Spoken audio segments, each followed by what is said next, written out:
जिंदगी में तमाम तरह की मुश्किलों को हल करने का काम करते हैं नवप्रवर्तक यानी इनोवेटर्स, जो इनोवेट करते हैं नए नए विचारों के साथ, नए आइडियाज़ के साथ और नए तरह के चाहे उपकरण हो, चाहे कोई यंत्र हो, चाहे कोई और सॉल्यूशन हो जिसके माध्यम से लोगों की ज़िंदगी आसान हो।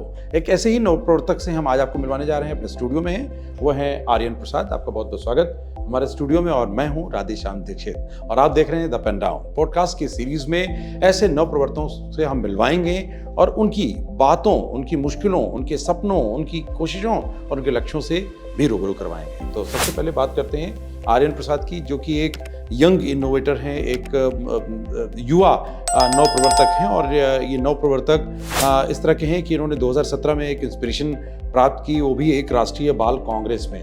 हम अमूमन मानते हैं कि इस तरह के आयोजन बच्चों को बहुत उत्साहित करेंगे, तो एक ऐसे ही बाल नवप्रवर्तक के तौर पर आपने शुरुआत की। अभी किस तरह के इनोवेशन आपने किए हैं? अभी मैंने इनोवेशन जो किया है, अभी आपने देखा होगा गन्ना काटने के लिए कोई इनोवेशन नहीं है, अब गोभी काटने के लिए नहीं है और सबसे बड़ी परेशानी है खरपतवार। आज के किसानों के लिए और खरपतवार में भी बहुत तरह की ऐसी विदेशी घासें हैं जो बड़ी समस्या बनी हुई है और उसके साथ साथ उसको हटाने के लिए आप कोई केमिकल भी स्प्रे करते हैं तो भी खत्म नहीं होता और वो नुकसान भी बहुत हो जाता है और आपकी मिट्टी की उर्वरता भी खत्म कर देता है। तो उसके लिए अगर उसको आप हाथों से उखाड़ते हैं तो आपके हाथों में इन्फेक्शन और हाथों में छाले और वो कभी कभी पीछे से टूट जाएगा। इस तरह की गाजर घास उसको पार्थेनियम बोलते हैं, गोभी घास बोलते हैं।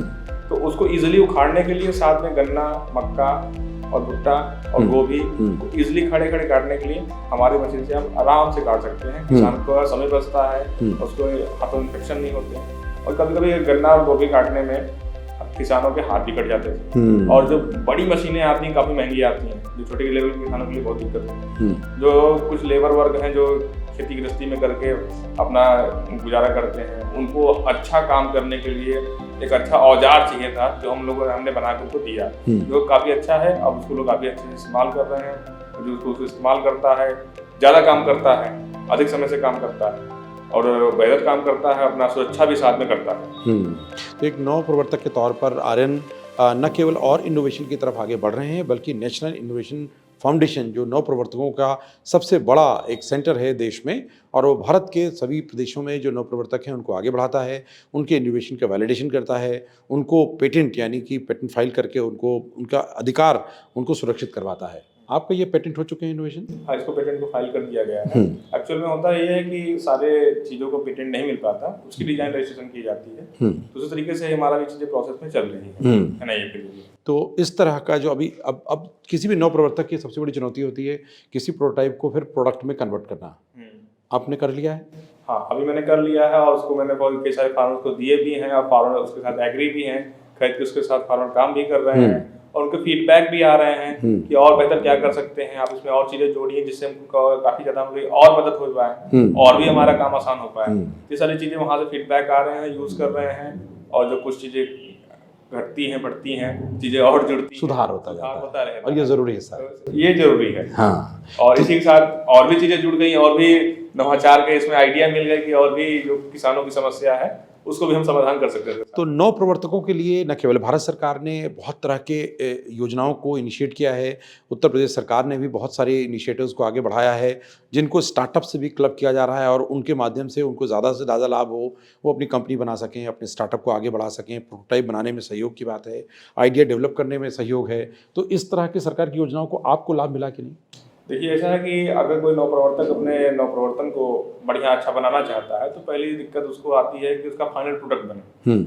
अभी जो सरकार की योजना है स्टार्टअप पे ज्यादा फोकस किया जा रहा है, इनोवेटर्स के लिए कम ये स्टार्टअप आप अपना बिजनेस अच्छा बनाइए। इनोवेटर को जब अपना प्रोडक्ट अच्छा नहीं बना पाएगा तो अच्छा बिजनेस नहीं बना पाएगा। ये गैप है, चुनौती है, बहुत बड़ा गैप है कि हमको तो बिजनेस करने के लिए पैसा मिल रहा है लेकिन हमको एक प्रोडक्ट अच्छा बनाने के लिए पैसा नहीं मिल पा रहा है। तो इसके लिए आप सरकार से क्या अपेक्षा करते हैं? अपेक्षा ये करते हैं कि कई सारे आपके इंस्टीट्यूट हैं, कई सारे आपके इंजीनियरिंग कॉलेज हैं, पॉलिटेक्निक कॉलेज हैं, अच्छे अच्छे प्रोफेसर वहाँ पढ़ा रहे हैं। जैसे हमारे बनारस में पास में मिर्जापुर में दो कॉलेज है, एक BHU साउथ कैंपस है, BHU मेन कैंपस है, अच्छे अच्छे बहुत नामी हमारे इंस्टीट्यूट हैं, यूनिवर्सिटी है।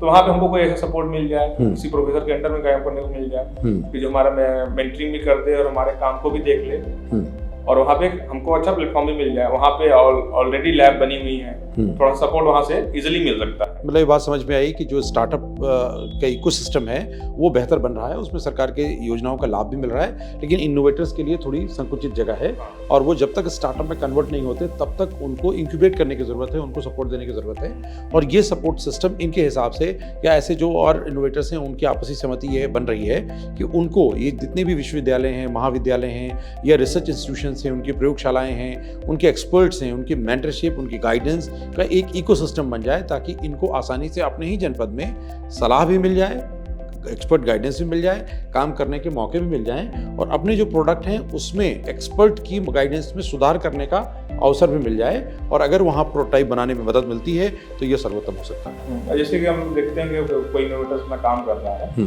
तो उसका जो नजरिया है काम करने का काफी बेहतर है, लेकिन जब आप टेक्निकली थोड़ा सा देखते हैं तो थोड़ा गलत, उसका कुछ स्टेप गलत है, कुछ अलग डायरेक्शन जा रहा है जो डायरेक्शन नहीं जाना चाहिए। जैसे कोई उदाहरण के साथ आप समझाना चाहेंगे? अगर आप रसोई में खाना बना रहे हैं तो आपको पता नहीं है कि जो डायबिटीज का पेशेंट है उसको चाय किस टाइप का पीना है, आप उसको आप अच्छा देने के लिए आप शुगर फ्री भी मिला के डाल सकते हैं। ये मतलब कि जो शहरी लोग हैं ये लोग जानते हैं, ये थोड़ी सी हल्की सी नॉलेज की कमी हो जाती है वहाँ। हाँ, मतलब एक्सपर्ट नॉलेज और एक्सपर्ट प्रोसीजर्स, जो SOPs हैं उनकी एक गैप है जिसमें ठीक ढंग से अमल न होने के कारण थोड़ी मुश्किलों का सामना जो इनोवेटर्स हैं उनको ज़्यादा करना पड़ता है। और ज़्यादातर इनोवेटर्स हमने देखा है कि वो थोड़ी पुअर बैकग्राउंड से आते हैं, गरीब परिवारों से आते हैं या उनकी पारिवारिक परिस्थितियाँ उतनी अनुकूल नहीं हैं कि वो हर चीज़ उनको सरलता से सुलभ हो। ये बात सही? अभी तक आप इतने इनोवेटर्स मिलते हैं? बहुत सारे इनोवेटर्स हमें मिला, जैसे कि कोई इनोवेटर्स का रूरल बैकग्राउंड बहुत अलग है, कोई मतलब सिटी से है तो कोई इनोवेशन कर दिया है रूरल के लिए तो उसको कुछ नॉलेज नहीं है रूरल बैकग्राउंड की वजह से, लेकिन उसका इनोवेशन काफ़ी अच्छा है।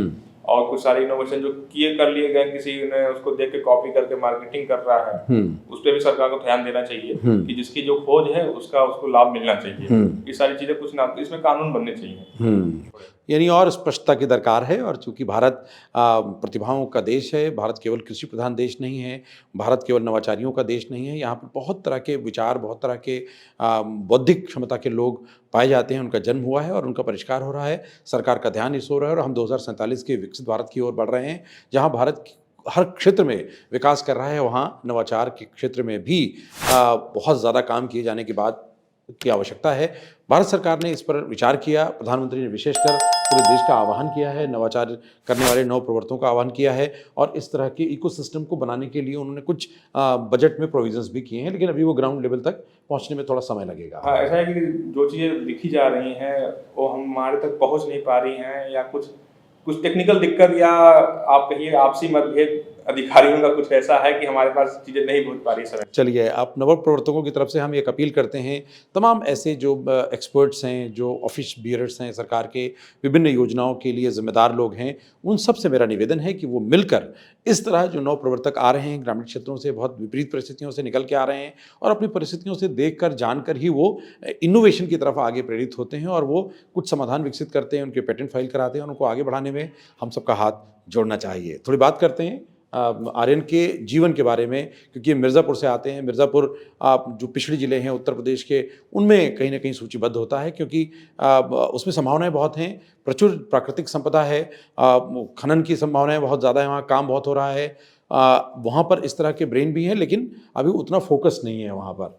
तो आर्यन, आपका जन्म कहाँ हुआ? मेरा जन्म मिर्ज़ापुर में हुआ। कहाँ पर? मिर्ज़ापुर में अरोरा। अच्छा। अरोरा में आपने लिखनिया दरी वाटरफॉल काफी नाम सुना होगा, मतलब काफी चर्चित है पूरे पूर्वांचल में, कई सारे लोग आते हैं और काफी टूरिज्म, मतलब फॉरेनर भी आते हैं वहाँ विजिट करते हैं। तो और साथ में खनन के क्षेत्र भी हैं, तो हमारे जो लखनऊ में जितनी अच्छी पार्क बने हैं, इको गार्डन बने हैं, तो उसके पत्थर वहाँ से आए, वहाँ पत्थर भी वहाँ से सप्लाई किए गए हैं। यानी चमकते हुए शहरों की जो सजावट है उसके पीछे मिर्ज़ापुर का बड़ा हाथ। हाँ, तो दरअसल देखा जाए तो मिर्ज़ापुर की कुछ वेब सीरीज के नाम से काफी ज्यादा चर्चाएं रही, तो उसमें हुआ कि थोड़ा सा मिर्ज़ापुर का जो इन्वायरमेंट है, जो इकोसिस्टम है, उसको थोड़ा सा अलग तरीके से दिखाया है। अभी जो नवप्रवर्तकों ने मिर्ज़ापुर को दिखाया है, पूरे यूपी की बात बता रहा हूँ। आज के समय में अगर आप मिर्ज़ापुर को गूगल पे सर्च करते हैं तो नवप्रवर्तक के नाम से मिर्ज़ापुर दिखता है, ना ही वो मिर्ज़ापुर कोई जो आप वेब सीरीज देखते हैं इस नाम से दिखता है। बल्कि ये मिर्ज़ापुर की पहचान बदल रही है और ये बदली हुई पहचान वैश्विक पहचान बनने की दिशा में आगे बढ़ रही है और ऐसे नए प्रवर्तक आगे बढ़ रहे हैं। आपकी शिक्षा भी, आप ITI आपने डिप्लोमा किया है और डिप्लोमा आपने किस स्ट्रीम में किया? इलेक्ट्रिकल। तो कैसे इलेक्ट्रिकल से आप इस तरह के मैकेनिकल टूल्स या ऐसे यंत्र बनाने की प्रेरणा कैसे मिली आपको? एक्चुअल में ये जो इनोवेशन की जो सोच होती है, तो हम तो सारे तरीके से सोचते हैं कि हम कुछ भी नया करें, जो भी चीज़ें हमको दिख रही है उसको सुधार कैसे कर सकते हैं। तो ज़रूरी नहीं है कि जब मैं अगर मेरे पास कोई अलग डिग्री है तो मैं उसी डिग्री में काफ़ी बेहतर कर सकता हूँ, लेकिन मैं दूसरे में भी कर सकता हूँ। जैसे कि आप देखते हैं कोई लोग एक हाथ से भी लिख सकते हैं, दूसरे हाथ से भी लिख सकते हैं, क्षमताएं होती हैं। जैसे हमारे क्रिकेट में ही जो कीपर होता है बॉलिंग भी कर लेता है, बैटिंग भी कर लेता है, उस तरीके से आप समझ सकते हैं कि हम लोग भी काम करते हैं। तो प्रेरणा कैसे मिली? प्रेरणा मिली कि एक भारत सरकार का प्रोग्राम होता है राष्ट्रीय बाल विज्ञान कांग्रेस, जो कि प्रेरणा का बच्चों में सबसे बड़ा स्रोत होता है विज्ञान को लेकर। उसमें विज्ञान के एक विषय दिया जाता है, प्रत्येक वर्ष अलग अलग विषय आते हैं, अलग अलग विषय पे आपको उसका एक समाधान निकालना पड़ता है। उस विषय का, उस विषय को लिख के आपको समझाना पड़ता है, करके दिखाना पड़ता है, पूरे को पूरा मतलब एक PhD टाइप की पूरी फाइल लिखनी पड़ती है, लिखनी पड़ती है। क्या बात। तो उसमें आपको एक बार होता ये है कि पूरी चीजें आपको साइंस की पूरी इन्वायरमेंट मिल जाता है कि आपको क्या करना है। और अपने से बहुत से बच्चे भी दिखते हैं, बहुत सारे बच्चे भी दिखते हैं, उसमें भी कंपटीशन का लेवल भी हो जाता है। भारत सरकार की बहुत अच्छी गतिविधि है और इसमें हर बच्चे को प्रतिभाग करना चाहिए, चाहे भले वो साइंस में ना हो, क्योंकि सोशल इनोवेशन भी बहुत जरूरी है। बिल्कुल बिल्कुल, सोशल इनोवेशन में भी बच्चे अच्छा इनोवेशन करके आगे बढ़ सकते हैं। और साथ में जो NCSC है, राष्ट्रीय बाल विज्ञान कांग्रेस, नेशनल इंसान कांग्रेस, इसमें आप जब प्रतिभाग करते हैं तो आप अच्छे से लिखना सीखते हैं, अपनी बात को अच्छे से किसी को समझाना सीखते हैं, अपने सीनियर पर्सन से बात करना सीखते हैं और किसी सीनियर पर्सन को मोटिवेट कैसे करना वो सीखते हैं। क्या बात। काफ़ी अच्छी चीज़ें आप इसमें सीखने को मिलता है। तो साथियों, आपको बताएं कि आर्यन ने न केवल 2017 में प्रेरणा प्राप्त की, प्रोत्साहन प्राप्त किया, बल्कि इन 6 वर्षों में 7 वर्षों में इन्होंने 2 इनोवेशन भी किए। नेशनल इनोवेशन फाउंडेशन के ये इनोवेटर भी हैं। उसके बाद जो ये राष्ट्रीय बाल कांग्रेस है उसकी आयोजन समिति के भी अहम साथी बन गए हैं। अब मिर्ज़ापुर में ये समन्वय का काम भी कर रहे हैं और दूसरे बाल वैज्ञानिक जिनके अंदर ये प्रतिभा है उसके प्रोत्साहन की अहम भूमिका निभा रहे हैं। तो बहुत बहुत शुभकामनाएं और साधुवाद। आगे आपका स्वप्न क्या है, किस तरह के इनोवेशन का है? अभी हमने मिर्जापुर में अपने अरोड़ा में एक छोटी सी लैब शुरू की है, जिसका हमने नाम रखा कला इनोवेशन लैब। उसमें हमारे लोकल में इनोवेशन के लोग इतने ज्यादा उसके पीछे भागने लगे, तरीके से फैशन बना लिया बच्चों ने। अच्छा। हमारे जो लोकल में अरोड़ा में बच्चों ने फैशन बना लिया कि हमको इनोवेशन मतलब कि आप कोई कपड़ा आता है तो उसको बच्चे परेशान होते हैं कि हमको खरीदना, हमको पहनना है। क्या बात। तो इस तरीके से हमारे अरोड़ा क्षेत्र में ही चलता है कि हमको इनोवेशन करना है, किसी तरीके से करना है, तो उसके लिए आपको जगह चाहिए, स्पेस चाहिए। तो हमारे जो डिस्ट्रिक्ट कोऑर्डिनेटर हैं और को-कोऑर्डिनेटर हैं, सुशील कुमार पांडे जो हमारे डिस्ट्रिक्ट कोऑर्डिनेटर हैं, और को-कोऑर्डिनेटर सत्यनारायण प्रसाद जो रिटायर इंटर कॉलेज से फिजिक्स के और केमिस्ट्री के टीचर थे, तो उन्होंने एक स्पेस दिया हमारे पास। तो वहाँ पे चैरिटी मनी एक तरीके से जो हम लोगों को क्राउड फंडिंग आपस में पैसे मिला के हम लोगों ने छोटी सी अपनी लैब असेंबल की और वहाँ पे छोटे छोटे इनोवेशन करते हैं, फैब्रिकेशन टाइप के छोटे छोटे इनोवेशन, छोटे छोटे यंत्र इकट्ठे करके। और प्रदेश के अगर प्रदेश में पूरे प्रदेश में कहीं भी नव प्रवर्तक की प्रदर्शनी लगती है या नव प्रवर्तक से जुड़े हुए कोई भी प्रोग्राम होते हैं तो हमारे मिर्जापुर के बच्चे जाते हैं।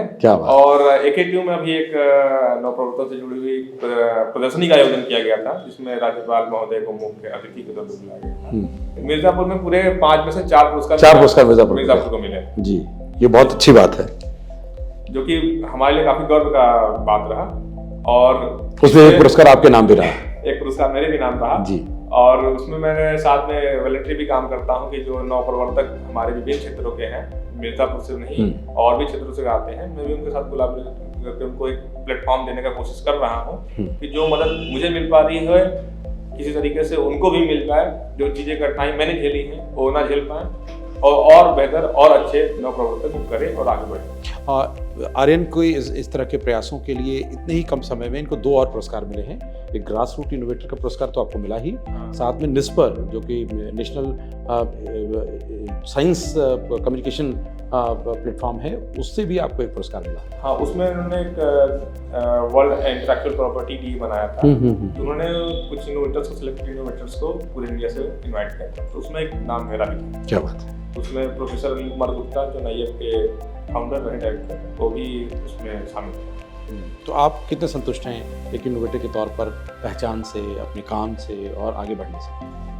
अब हमको तो हमारा काम है उनको कर्म करना, क्योंकि फल की चिंता नहीं करनी। कर्म करने का रास्ते में फले से पता चले। तो हम तो कर्म करते हैं, जो कर्म हमने जैसा किया है हमको वैसा फल मिल रहा है। बिल्कुल, और ये फल और ये फलें फूलें आगे बढ़ें और इनको बहुत अच्छे फल मिले, क्योंकि देश को इसकी ज़रूरत है। और इस तरह के इनोवेटर्स आगे आएँ। हम भी द पेन डाउन पर इस सीरीज़ में बहुत से इनोवेटर्स को बुलाएंगे, आमंत्रित करेंगे, उनकी कहानियाँ आप तक पहुँचाएंगे, ताकि आप प्रेरित हों, प्रोत्साहित हों, कुछ नवाचार आप भी करें, देश के विकास में योगदान करें, आगे बढ़ें और कम से कम एक बेहतर पहचान स्थापित करें, अपनी भी, अपने गांव की भी, अपने पुरखों की भी, अपने परिजनों की भी और देश की भी। देखते रहिए द पेन डाउन, और इस तरह के जो पॉडकास्ट हैं उनको दूसरों तक पहुंचाइए, ताकि बहुत से लोग इसका हिस्सा बन सकें और हमारा परिवार बड़ा होता चले। लाइक कीजिए, शेयर कीजिए, सब्सक्राइब कीजिए, बेल आइकन भी ज़रूर दबाइए, ताकि हम जब भी ऐसी कोई पोस्ट डालें आप तक ज़रूर पहुँचे।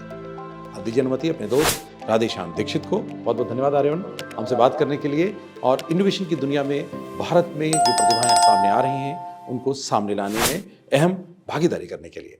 नमस्कार।